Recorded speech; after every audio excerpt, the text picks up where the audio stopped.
Hello, dear students. Welcome in Savan School's distance learning classes. So, students, from today we are going to start our class, and today we will read English chapter number 1. And I also hope that you have purchased your book, your course. This is your English book. Okay, students. So, let's start reading chapter number 1 and open page number 9. So students, this is your chapter number 1. The best Christmas present in the world, यानी world का सबसे best Christmas present एक incident है इसमें जो कि Christmas पर based है, तो हम उस इंसिडेंट को इस चैप्टर में पढ़ेंगे. So without wasting time, let's start reading. Before you read, there are some dates or periods of time in the history of the world that are so significant that everyone knows and remembers them. World की history में कुछ ऐसी dates, कुछ ऐसे periods होते हैं जो बहुत ही सिग्निफिकेंट होते हैं. सिग्निफिकेंट का मतलब होता है बेटा बहुत ही महत्वपूर्ण होते हैं, जो कि हर कोई उनको जानता है उनके बारे में और उसको याद रखता है. जैसे हम बात करें कुछ डेट्स की, तो 15 अगस्त एवरीवन नोज़ कि 15 अगस्त पर क्या हुआ था. इंडिया बिकेम इंडिपेंडेंट 26 जनवरी. तो ये कुछ हिस्टोरिकल डेट्स हैं जो कि हर कोई जानता है इनके बारे में और याद रखता है. The story you will read mentions one such date and event. और ये जो स्टोरी अपन पढ़ने जा रहे हैं इसमें भी एक ऐसी डेट मेंशन की हुई है, ठीक है, या कोई एक ऐसा इवेंट है. A war between the British and the Germans in 1914. War हुआ था ब्रिटिश और जर्मन के बीच में, तो ये उस टाइम का, उस पीरियड का इंसिडेंट है. Can you guess which war it was? आप गेस कर सकते हैं क्या 1914 में कौन सा वॉर हुआ था? सो डियर स्टूडेंट्स, 1914 में फर्स्ट वर्ल्ड वॉर हुआ था. So can you guess the period of second world war? Second world war कब हुआ था? 1936 से 1945 सेकेंड वर्ल्ड वॉर का पीरियड था. सो 1939 से 45 तक सेकेंड वर्ल्ड वॉर हुआ था. Now, do you know which events the dates below refer to? 4th July 1776, 6th August 1945, 12th April 1961, 7th December 1903, 30th January 1948, 20th July 1969. The answers are on page 23. ये जो कुछ significant, कुछ important dates यहाँ पे mention हैं, उसके answers आपको page number 23 पर देखने को मिलेंगे. Okay, so can we go further? Now let's start to read this interesting story about the Christmas gift. I spotted it in a junk shop in Bridport. A roll-top desk. Junk shop, कबाड़ की दुकान. I spotted, देखिए आप यहाँ पर आपके इसके word meanings लिखे हुए हैं. Spotted means saw it, देखना. Found it, ठीक है. The man said it was early 19th century. तो जंक शॉप का जो ओनर था, जो वहाँ पर आदमी था, उसने क्या बताया कि ये अर्ली 19th सेंचुरी का है. क्या? रोल टॉप डेस्क, ठीक है ना. राइटिंग टेबल आप कह सकते हैं उसको. एंड ओक, और किस लकड़ी का बना हुआ है? ओक का है. I had wanted one. जो राइटर है, जो ऑथर है ना, जो स्टोरी सुना रहा है, लिख करके बता रहा है, तो उसने बताया आई हैड वॉन्टेड वन, कि मुझे एक चाहिए था. But they were far too expensive. पर वो फार टू एक्सपेंसिव मीन्स काफ़ी महंगे थे. This one was in a bad condition. उसने एक और रोल टॉप डेस्क देखा जो कि बहुत ही बैड कंडीशन, बहुत बुरी condition. The role top in several pieces. जो उसका रोल टॉप था वो काफ़ी सारे टुकड़ों में था. सेवरल, कई. पीसेस में मतलब टुकड़े, 1 leg clumsily mended, और एक जो उसका पैर था वो बिल्कुल क्लम्जली मेंडेड, मतलब बड़ा ही टूटे हुए को दोबारा से सुधारा गया था, बड़ा ही बेकार तरीके से बनाया था। Scorch marks all down one side. Scorch marks, देखिए स्कॉच मार्क्स मतलब बर्न मार्क्स, जलने के निशान। It was going for very little money, और वो काफ़ी सस्ती थी। I thought I could restore it, तो यहाँ पर राइटर ने सोचा कि मैं इसको शायद रिस्टोर कर सकता हूँ, दोबारा से इसको सही कर सकता हूँ। It would be a risk, a challenge, और यदि वो राइटर उसको ख़रीदता तो वो एक रिस्क भी था, हो सकता था वो उसको ठीक ना कर पाता, और एक चैलेंज था। चैलेंज कैसा था कि उसको किस तरह से ठीक किया जाए। But I had to have it, पर वो उसको लेनी ही थी क्योंकि वो उतना महंगा परचेज़ नहीं कर सकता था, उसको कुछ सस्ता सा ही चाहिए था, और उसको सस्ते में ये जो बैड कंडीशन में रोल टॉप था वो मिल रहा था। I paid the man and brought it back to my workroom at the back of garage. तो राइटर ने क्या करा, उसने उस जो आदमी था, ओनर था, उसको भुगतान किया, पेड किया, उसका जो भी पैसा था, brought it back, और अपने साथ ले आया, टू माई वर्क रूम, जो उसका वर्क रूम था, कहाँ पर, बैक ऑफ द गराज, उसके घर में जो गराज था उसके पीछे उसने अपना एक वर्क रूम बना रखा था, वहाँ पर वो उसको ले आया। I begin work on it on Christmas Eve, और उसने उस पर क्रिसमस की इवनिंग पर काम करना शुरू करा। किस पे, रोल टॉप डेस्क को सही करना शुरू करा क्रिसमस इवनिंग में। I remove the role top completely and pulled out the drawers. उसने रोल टॉप जो टॉप पर जो लगा हुआ था वो बिल्कुल ही हटा दिया, कम्प्लीटली हटा दिया, और सारी की सारी जो ड्रॉर्स थी पुल्ड आउट, बाहर की तरफ खींच के निकाल दिया। The veneer had lifted almost everywhere. Veneer, veneer मतलब a thin layer of plastic और decorative wood on furniture of cheap wood. एक बिल्कुल थिन लेयर प्लास्टिक की या कोई डेकोरेटिव वुड की होती है ना फर्नीचर पर, तो वो विनियर। तो उसने क्या करा, ऑलमोस्ट एवरीवेयर, बिल्कुल हट चुकी थी वहाँ से, विनियर जो थी लगभग उस टेबल पर हर तरफ से हट चुकी थी। It, now please turn the page, come to the page number 10। This is the page number 10 students. It looked like water damage to me, और ऐसा लग रहा था कि जैसे कि पानी के कारण वो ख़राब हुई है, उसके कारण वो उतरी है।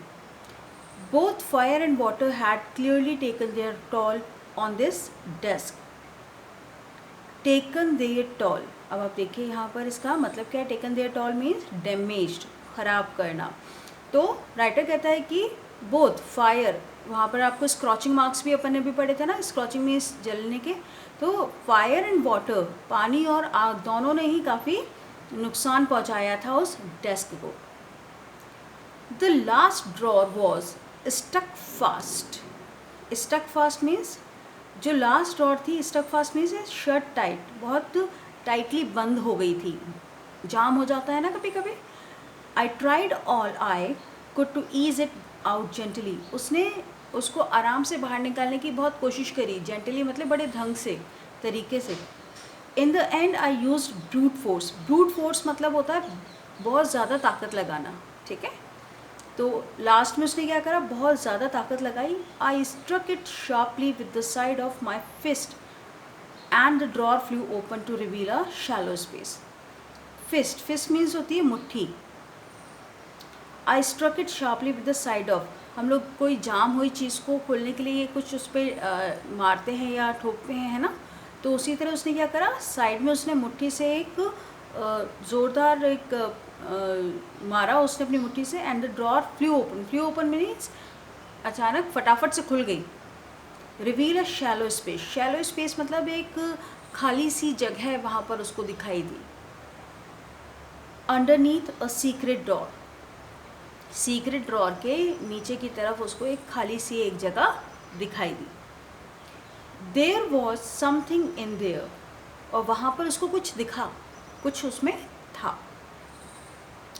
आई reached in and took out a small black tin box. उसमें उसने क्या देखा, एक ब्लैक कलर का छोटा सा टिन बॉक्स उसने उसमें देखा। Sellotape to the top of it was a piece of lined note paper. और वो किससे सेलोटेप उसको अच्छे से कवर अप किया हुआ था सेलो टेप से, ठीक है। और उसको क्या था, और वो बिल्कुल एक लाइंड, जिस लाइनिंग का जो नोट पेपर होता है वैसा एक नोट पेपर था उसके पास। And written on it in shaky handwriting. Shaky means कांपते हुए हाथों से लिखना, कांपते हुए हाथों से लिखा हुआ है, दैट मीन्स किसी ओल्ड पर्सन ने उस पर लिखा हुआ था। क्या लिखा था? जिम्स लास्ट लेटर रिसीव्ड जनवरी 25, 1915। जिम का लास्ट लेटर कब रिसीव हुआ था? जिसने भी लिखा था उसको रिसीव हुआ था 25 जनवरी 1950 को। To be buried with me when the time comes. Buried मतलब दफनाना, और उस पर ये लिखा था कि ये मेरे साथ दफना दिया जाए जब भी मेरा टाइम आए या जब भी मेरा अंत समय आए, आफ्टर हिज और her death. I knew as I did it that it was wrong of me to open the box. Writer कहता है कि मुझे पता है कि ये बॉक्स ओपन करना और उसको पढ़ना गलत था। ये मैनरिज्म के बिल्कुल अगेंस्ट है कि किसी का भी हम जो लेटर होता है वो विदाउट जो कंसर्न पर्सन है उसके परमिशन के बिना हमें ओपन नहीं करना चाहिए। तो राइटर यहाँ पे कहता है कि ये बिल्कुल गलत चीज़ थी जो मैंने की। But curiosity got the better of my scrubs. तो बट क्यूरियोसिटी मतलब उत्सुकता, किसी चीज़ को जानने की इच्छा। तो वो कहता है कि और स्क्रपल्स मतलब होता है feeling that make you hesitate to do something wrong, कि आप कुछ जब कर रहे होते हैं तो कुछ उसमें हेजिटेशन, हिचकिचाहट होना। तो वो हिचकिचा तो रहा था पर उसकी जो उत्सुकता थी वो उस पर हावी हो गई कि देखें तो सही इसमें है क्या। हमें भी कभी कभी ऐसा होता है ना कि कुछ सीक्रेट सी चीज़ होती है, तो हम उसको जानने में हमारी क्यूरियोसिटी ज़्यादा होती है। तो इसी तरह लेखक ने कहा कि मुझे मेरी जो उत्सुकता थी मेरी हेजिटेशन पे या मेरी हिचकिचाहट पे कि मैं ये गलत कर रहा हूँ उस पर हावी हो गई, और उसने वो लेटर पढ़ लिया। Inside the box there was an envelope, और बॉक्स के अंदर क्या था? एक एनवेलप था। द एड्रेस रीड, और एड्रेस क्या लिखा था? Mrs Jim McPherson, 12 Copper Beeches, Bridport. Mrs Jim McPherson, जो लेटर था वो मिसेस जिम मैकपर्सन था। डोरसेट, और एड्रेस था Bridport, Dorset. I took out the letter and unfolded it, उसने वो लेटर बाहर निकाला और अनफोल्ड किया। It was return in pencil and dated at the top, और वो पेंसिल से लिखा हुआ था। और क्या डेट लिखी हुई थी? December 26 after Christmas. तो December 26 का था, 1914 में लिखा था। और रिसीव कब हुआ था? रिसीव हुआ था 25 जनवरी 1915 में, एक साल बाद। Okay, so dear students, I hope आपको इतनी स्टोरी जो हमने आज पढ़ी समझ में आई होगी। So have a quick look on hard words of this chapter, of these 2 paragraphs. So come to first page of this chapter. Here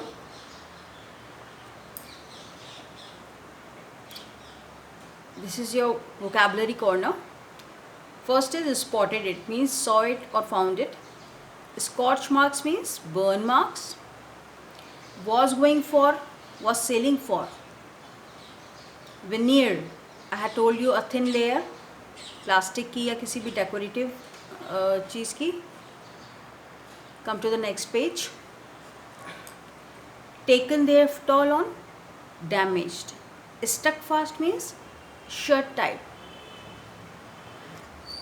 स्क्रपल्स means feeling that make you hesitate to do something wrong. So dear students, story is really very interesting. Next class में हम लोग इसको continue करेंगे। यहाँ पर आप देख रहे होंगे कि कुछ कॉम्प्रहेंशन चेक, यहाँ पर 2 क्वेश्चंस इसमें दिए हुए हैं। So let's do these 2 questions. Okay, so the first question is what did the author find in a junk shop. Junk shop में क्या मिला उस ऑथर को? So and the answer is The author found a 19th century old roll top desk which was put up for sale in a junk shop. It was in a very bad condition with several broken pieces, as one leg was clumsily mended and scorch marks all down one side. This is the thing what he found in the junk shop. Okay, now come to the next question. What did he find in a secret drawer? उसने secret drawer में क्या उसको मिला था? Who do you think had put it in there?